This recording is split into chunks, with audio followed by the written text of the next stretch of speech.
y'all, and welcome to episode 58 of the Crazy Sock Lady podcast. My name is Kay, and this is my podcast all about my knitting and crocheting and crafting adventures here in Surprise, Arizona, where I currently live. Today is Thursday, January 31st. I can't believe it's already the end of January. I don't know where the month went. I feel like it flew by. Does anyone else feel like that? I just feel like the month, it just was gone like that. There's so much to chat about today, so I'm going to go ahead and jump right in. First, I want to say a huge welcome back to any returning viewers and a very huge welcome to any viewers that are joining us today for the first time. I hope that you guys enjoy today's episode. You guys can find me on Instagram and Ravelry as The Crazy Sock Lady, and we do have a group for the podcast on Ravelry. If you head over and you look on the groups tab for Crazy Sock Lady Podcast, just put that in, it should pop right up. The Ravelry group, if you haven't joined over there already, that's where you're going to find information for knit-alongs, giveaways, swapless swaps, anything that we have going on. That information is going to be over in that group. So if you haven't joined us, head over and do that.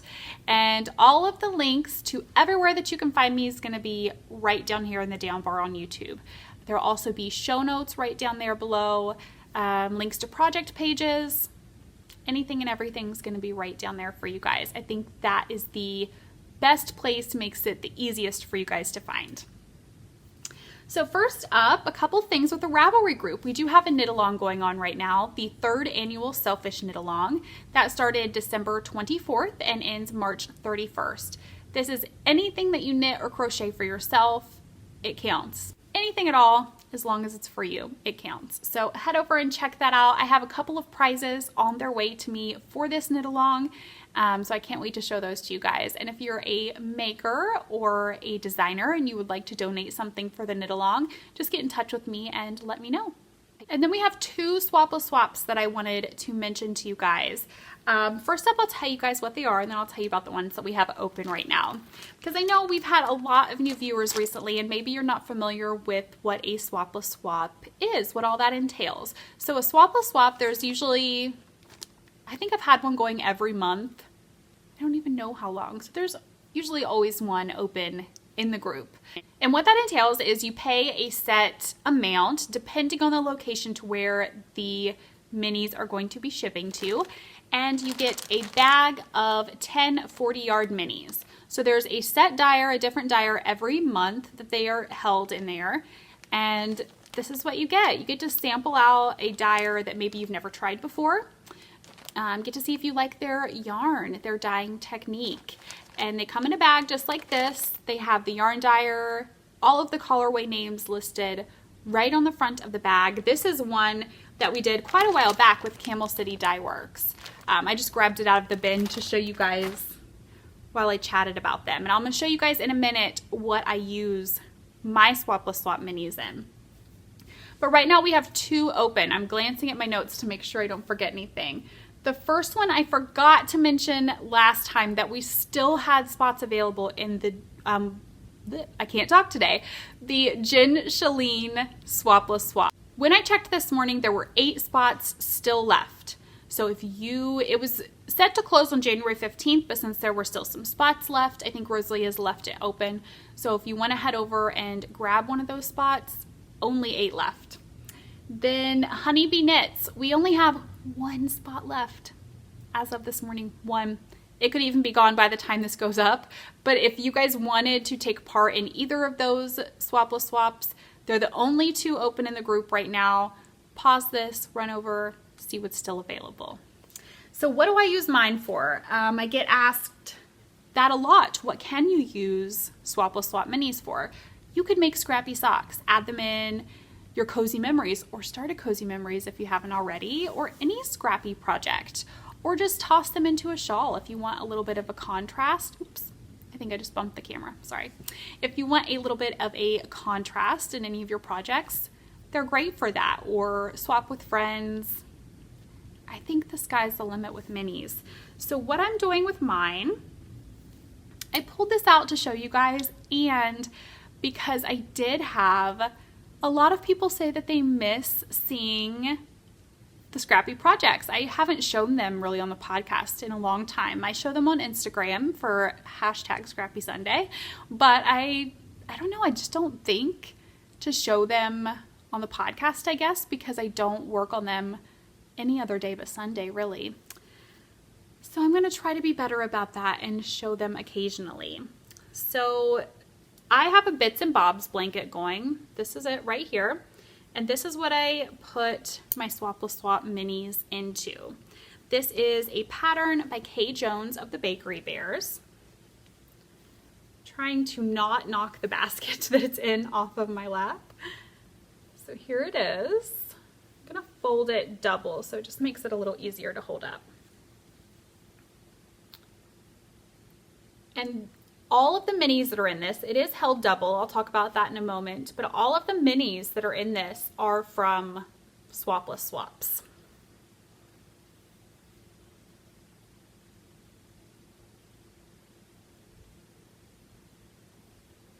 I love it. It looks like a brioche stitch, but it's not brioche. It's so fun to do, and it gives such a squishy blanket. I have I think this is from Sucra. Either her or the Gnome Knitter, I can't remember which, but it's a green tea progress keeper. Just hanging out, it's not really marking anything. It's just chilling, some bling. So yeah, this is my Bits and Bobs, and this is, I don't know if I said, a pattern by Kay Jones of the Bakery Bears podcast. And holding it double, what I do, I have got, for this solid that I'm holding, is Knit Picks Stroll Fingering in Dove Heather. And then when I get a bag of minis, I'm ready to add it in. I take them all out of the bag and I wind them into a magic knot ball. There are tutorials on YouTube for how to do the magic knot ball. So I just wind all of the minis into this ball and I'm holding them double with the Knit Picks. So that's it. I'm loving adding them in and seeing how they work up. This is pretty slow going. I feel like all of my scrappy projects are. But right now I'm averaging about one, maybe 1.5 minis per Sunday. So it is slow going, but I'm really enjoying it, and I don't know how long I'm gonna make it. I did follow the pattern for how many stitches that it recommended you to cast on, and I'm just kind of gonna go until I think it feels done. When I work on it, I usually lay it across my lap, my legs, and I think that's kind of given me an idea too, you know, when I get to the point where I'm like, okay, that's long enough to go down and cover my toes and all of that and kind of snuggle up with it, then it'll be done. Because I think it'll just be something I probably throw on the back of the couch or something. Because look how pretty it is. I feel like the end down here is like, wow, a pop of color right on the end. I might have to find another package of minis that are super bright like this, and that's what I'll finish it off with. That would be kind of fun. It's kind of more muted in the center and then super bright at the bottom. That's actually kind of a fun idea, so I might do that. But okay, let's get this put up and then we have a finished object to chat about. So since the last episode last week, I have actually finished 2 things. One is a shawl design that I'll be showing very soon. I'm not quite ready to show it just yet, but soon you guys will see that, and I'm very excited about it. But the one that I can show you today is a pair of socks. So these were my cast on for the Selfish knit along. These are what I decided I would do for myself, because this was kind of the yarn was a Christmas present to myself. The yarn is by Shauna of Adelaide Cottage in her Vlogmas 2018 colorway.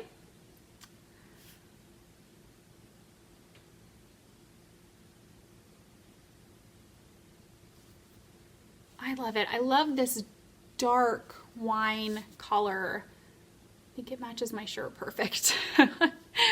But for these, I did US 1 2.25 millimeter needles, and I cast on 64 stitches. Did knit 2, purl 2 for the cuff, slip stitch heel flap, just my usual vanilla sock. And this was on Shauna's 80/20 base. So it was a bit plumper than, say, a 75/25. That's usually a thinner base. And I do get asked sometimes for 80/20s, do I cast on more stitches? Do I use a smaller needle? I don't. I just do my normal sock how I always do it. And it does, you know, they're not as tight fitting as a 75/25 because they're a bit plumper, but they're fine. It's not enough that it bothers me at all. So I'm super pleased with these. I was kind of sad to finish them, honestly, because they just felt special. They were the Vlogmas colorway. I love Shauna. I consider her a friend. I think she's the sweetest, most genuine person. So yeah, I was kind of sad to see these done, but it feels nice to, at the moment, only have one work in progress. Who am I? I don't know who I am, but it feels really good. So yeah, these are done. The sock blockers that I have them on are by Burning Impressions. These were a gift from Donna in my knitting group in North Carolina when I moved. So that's my only finished object for this week. I think that's all that I needed to chat about with those. Now, works in progress. One work in progress. That's it. That's all, you guys. That is such a crazy feeling to only have one, because that is not the norm for me. So my work in progress I have in a bag from Tanny Casey, drawstring bag, which I absolutely adore. And it is the Vermilion Cliffs shawl. The never-ending Vermilion Cliffs shawl. Here's a picture of the finished shawl. And the pattern is by, I think that says Elusive Designs. Yes, Elusive Designs, fiber artist Terry Neal. And everything will be linked right down below. So this has been a languishing project since July, and I recently picked it back up to get it off of my needles, finally, hopefully, because like I said, it's the never-ending shawl. I really feel like this cake of yarn is magic. I've gotten it down to here. It has shrunk, but I feel like I'm stuck at this size. It's not getting any smaller. So the yarn that I'm using is, I picked this up at Tempe Yarn, and it's Dylicious Yarn Superstition 875. And Tempe Yarn is a local to me yarn store in Tempe, Arizona. And the colorway is a one of a kind, and it's on their Superwash BFL Silk lace weight. It's 55% Superwash BFL and 45% silk. And there were 875 yards in this. So, I mean, it was a massive cake. And it's lace weight. That's why it seems never ending. But let's show you guys what I've gotten done. See if you can tell the progress from last week, because I know it is much bigger since the last time I showed it.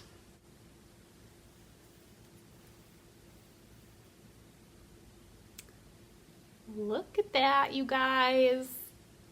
I just love how the beads show up so well on camera.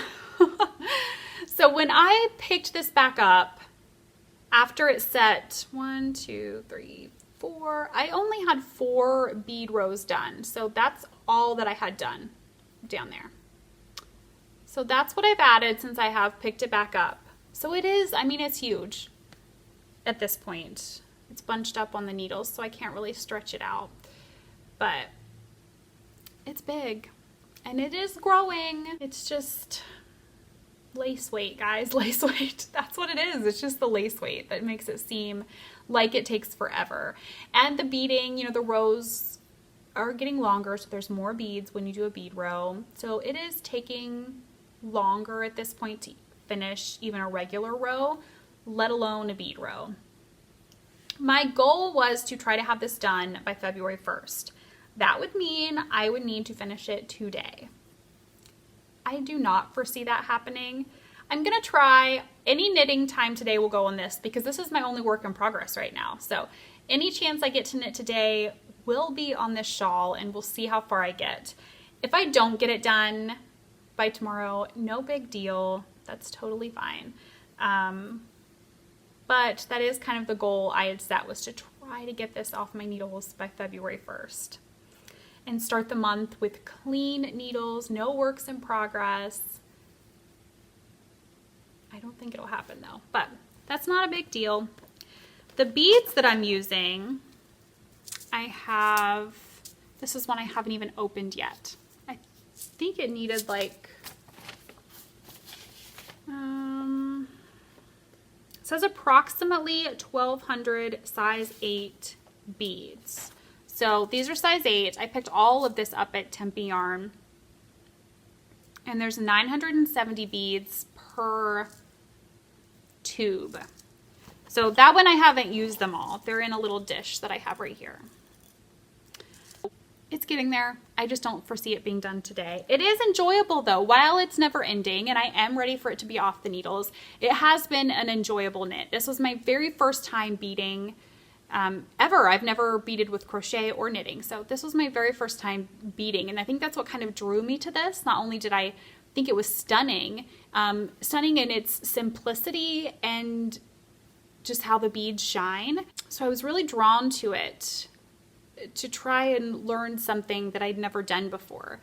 So I am enjoying it. I know the finished object's going to be worth it. I think I'm ready to cast on new things as part of my ordeal here, because I normally don't go this long and have this few of whips.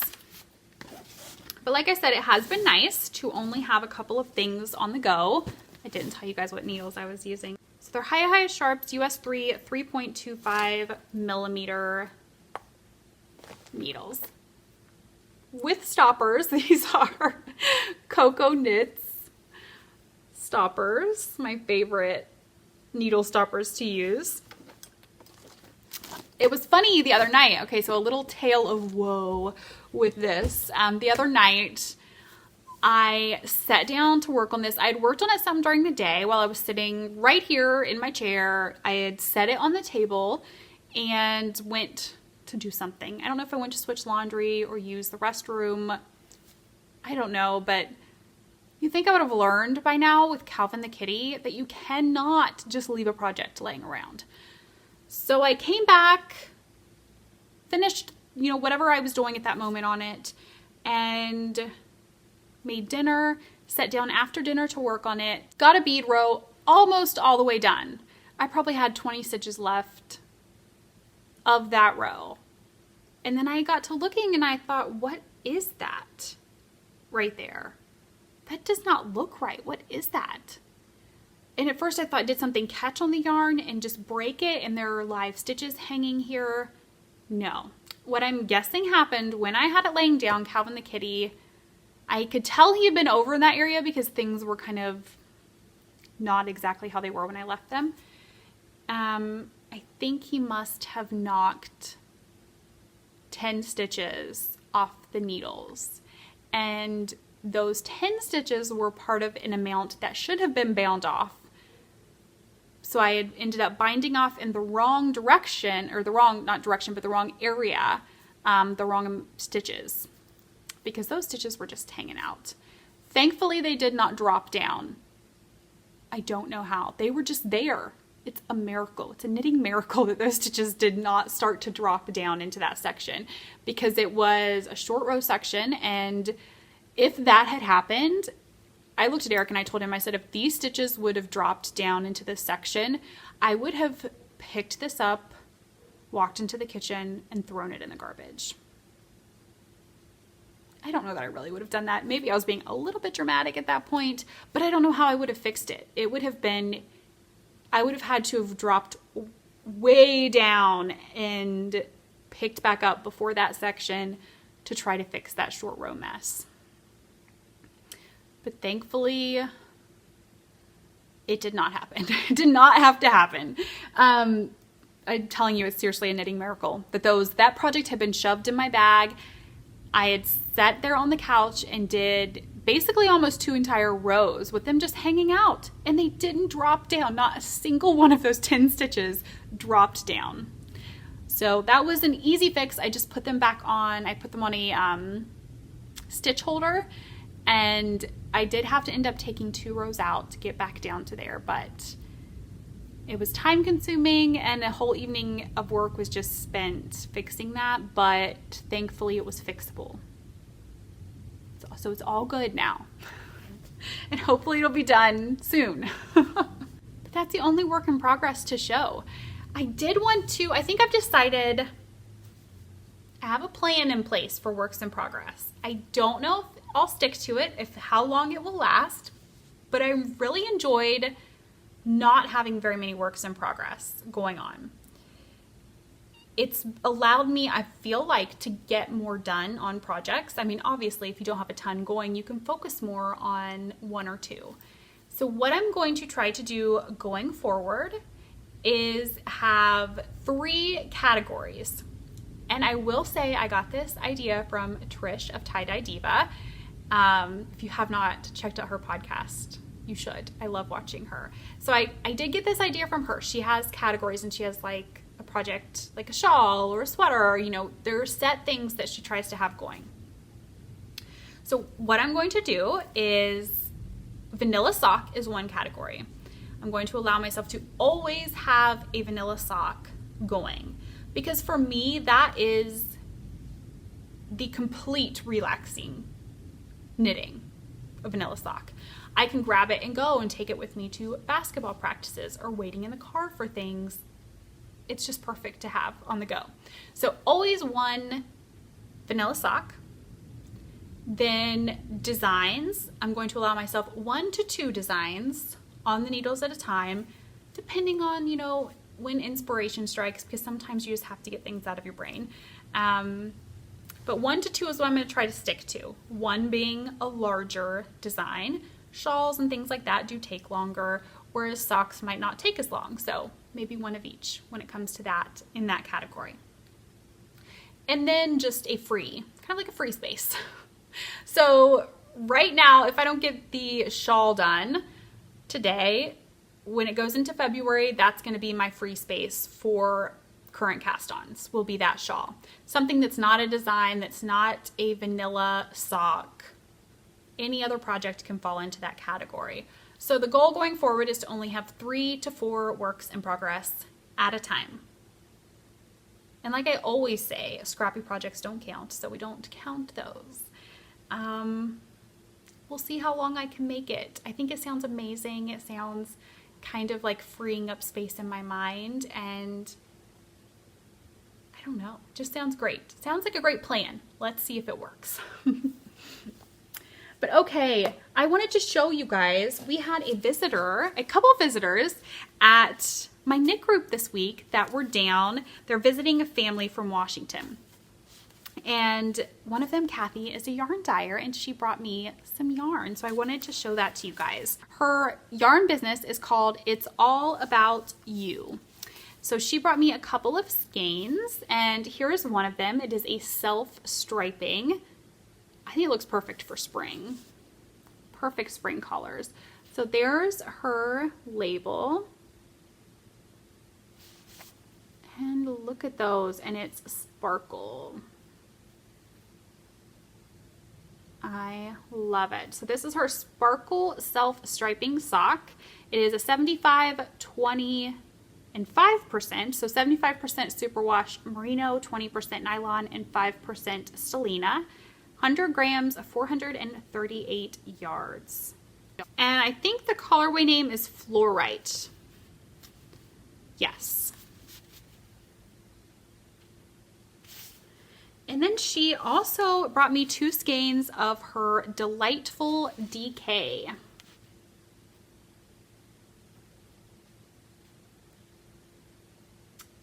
And this is 100% superwash merino, 100 grams, 231 yards. This one is Haunted House.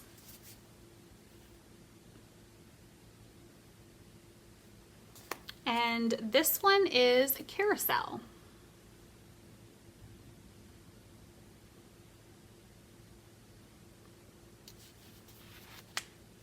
So I'm so excited about these. I think these two are going to be a design. I have a couple of design ideas brewing in my head with DK weight, so these will be perfect to try out for that. And now just for a little bit of chatter about what we've been up to. So basically life recently has been basketball. Austin's basketball season is in full swing. He's playing for the city here. So we've got basketball practices, basketball games. That's been life. He's really enjoying it. He has his best friend, Khalif, is on his team with him. So they're really enjoying getting to play together. I always enjoy watching him play basketball. He's so passionate about it and he loves it so much, and that really shows when he plays. So it's always a joy to get to watch his games. And little Mr. Wyatt has started taking an art class once a week after school. So he's loving. They're learning about different artists and different art pieces and getting to try to recreate those drawings themselves. So he's having so much fun with that. So it's been fun to hear him talk about the different things he's learning about and see his projects that he's bringing home every week. We had Eric's birthday last Friday, so we all went out to dinner, and then we had our neighbors over. We had our fire pit out and had them over for cupcakes, a fire, some drinks. So that was a lot of fun to celebrate his birthday last week. And we've been watching a lot of documentaries on Netflix. I love documentaries. I love kind of all documentaries, especially true crime. That's probably my favorite. But I really love watching documentaries, and Netflix just seems to always have such a great selection of documentaries. So we've been watching a lot of those. We watched the Ted Bundy Tapes, which just came out the 24th of January, I believe. So it's fairly new on Netflix, and wow. Like, I think that's all you can say about Bundy is just wow. I mean, of course, I think most people have heard about Ted Bundy. I didn't know a lot of details, though, about him and everything. I just knew he was a serial killer, you know, I knew that. But that was so interesting and kind of frightening. That type of stuff normally doesn't bother me. I can't watch horror movies with ghosts or demons. They terrify me. But let me listen to a true crime podcast or watch a documentary like that, and I'm good. That type of stuff doesn't bother me as much for some reason. But the night we finished watching the Bundy tapes, I had a horrible time falling asleep. I think it was just the fact that he was so charming and deceptive, and you would not have looked at him and thought he was, or talked to him and thought he was capable of that. He was, like I said, wow is the only word, really. Just blew my mind. But I saw this morning actually that there is a movie that is going to be coming out. I don't know if it said when it's going to be coming out, but it has Zac Efron, and he's going to be playing Ted Bundy. If you're at all interested in that type of stuff, watch the Bundy tapes first, but go look at the trailer for this movie. I'm going to put the name of it down here because I can't remember off the top of my head what it's called, but go look at the trailer for this because it's kind of crazy how much Zac Efron seems to perfectly portray Bundy in that trailer to me. I was kind of blown away. When I saw Zac Efron, I was kind of like, I don't know how that's going to be, but I think it's going to be a really great movie. And then when we finished the Bundy tapes, we watched The Devil We Know, which if you are into documentaries, this is not a true crime documentary, but if you like watching documentaries, I would highly recommend this one. This is about our hometown, actually, where Eric and I were both born and raised. and it's about DuPont, a plant in that area, and the way they were disposing of chemicals from that plant. So that was very interesting to watch. If you have watched it or you do watch it, they talk about the Lubeck Water District in that area, and that is where I lived my entire life. Where we got our water from was that district. So this, for me, we've watched another documentary a few years ago about DuPont and the C8 chemical. I find them very interesting and very infuriating, honestly. So infuriating to think that they can get away with that they knew how dangerous C8 was, and they were still okay with using it, disposing of it, dumping it in the river. Blows my mind. And it was just so interesting to watch because, I grew up in that area, and I remember going and getting my blood taken to take part in the study that they were doing, getting paid the $400 for doing it. And I was in high school at the time. So I think you kind of think you're invincible as a teenager. So at the time I was just like, I have $400 just for letting them take my blood. Great. Let's go shopping. I wasn't thinking why they were doing this, what this can mean for my future, for my health in my future. And I think it took them 10 years between the time they were done collecting the blood samples to when the results of the study to try to find out what health issues were related to C8. I think it was 10 years. I could be wrong, but I'm pretty sure it was 10 years. So within that 10-year time span, I had both my babies, had preeclampsia, which caused me to have to be induced early, and was diagnosed with high cholesterol. In the study, they found out that there were, I think it was 8 major things that C8 caused. 2 of those were preeclampsia and high cholesterol. Coincidence? Maybe, but I grew up in that area. I drank that water my entire life. So I don't know. It kind of just made Eric and I both like, whoa, that's a pretty big coincidence that I've had both of those, and at young ages too. And the high cholesterol thing, my doctor, I remember getting those results back and she was just kind of dumbfounded. Like, we never have to tell people this young that their cholesterol is this high. And even still, I lost weight. I started eating better, exercising more. While my cholesterol ranges are within the normal range, they are always at the tip top of what is normal. So I don't know. I just found that so interesting and, like I said, infuriating that happened. And it was kind of fun to watch and see all the different areas from our hometown because we don't make it home very often. So we would be like, oh, look, it's Rubens, or oh, that was that's the auditorium in my middle school that I went to. So that was interesting to watch. But yeah, if you're into documentaries, I highly recommend that one. And I highly recommend the Bundy Tapes if you like true crime stuff and can handle that type of stuff. But I think that's it for today. I think this is going to be a little bit longer possibly than the past few. I've been trying to come to you guys weekly with a little bit shorter of episodes because that makes it more manageable to do weekly. And I think it's fun to get to check in with you guys every week. So, all right, I'm going to sign off for today. I hope that you guys enjoyed today's episode, and I will see you guys again soon for episode 59. Until then, happy knitting. Bye.